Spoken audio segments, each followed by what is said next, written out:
for. Hello, my name is Connor Hughes. This is the fall semester of 2023 for the course Engineering 120 in section M01 and for DC circuits and analysis. And the purpose of this video is just to explain the layout of a breadboard, which is what we have in front of us right here actually. And just how you can measure resistors and wires connected to the breadboard. So to start off with our breadboard, we have our columns. Our columns are basically A through E and F through J, going from top all the way to the bottom over here.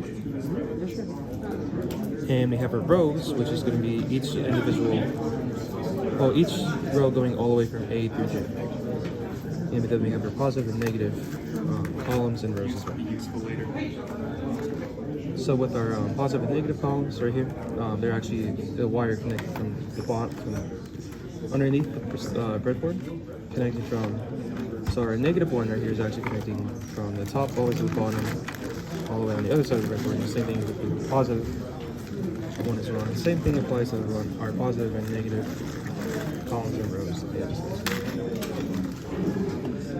Now with our columns A through E, and shots, there's actually a wire inside of it underneath the top of the whole surface of the breadboard, where it has an invisible wire connecting from A going over to E.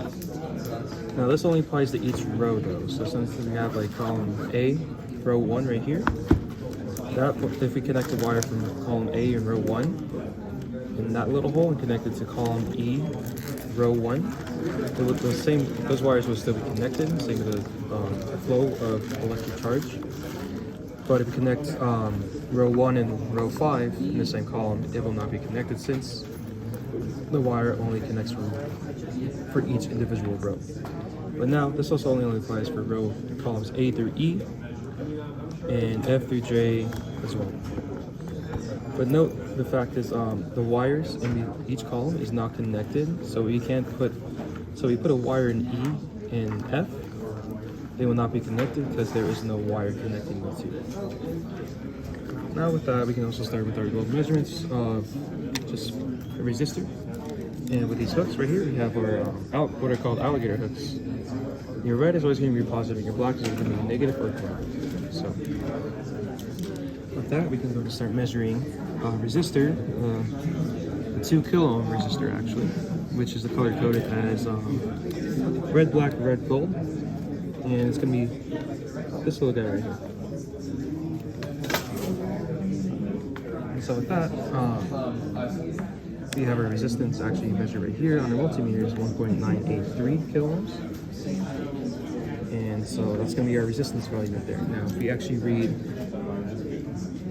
these ones right here, we're going to have what's called OL, which is either can be labeled as overload or or if you see in the little corner right here, M ohms, that means mega ohms, meaning it's just too many ohms to be measured.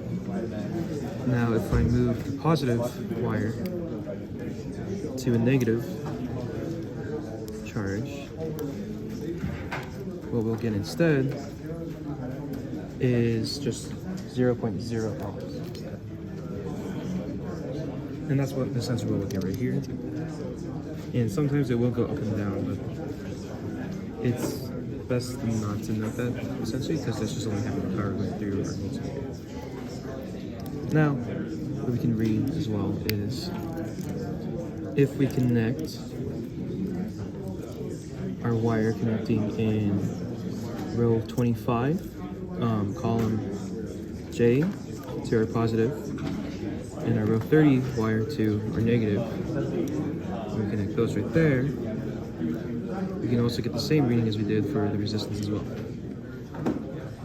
which in this case will be 1.982, as we'll be going up in single digits in the third decimal place.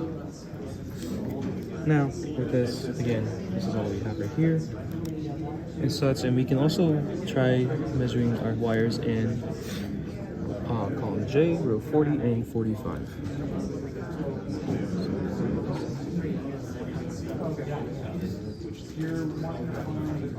This, our measurement is going to be OL or overload. And that's essentially what we have right there.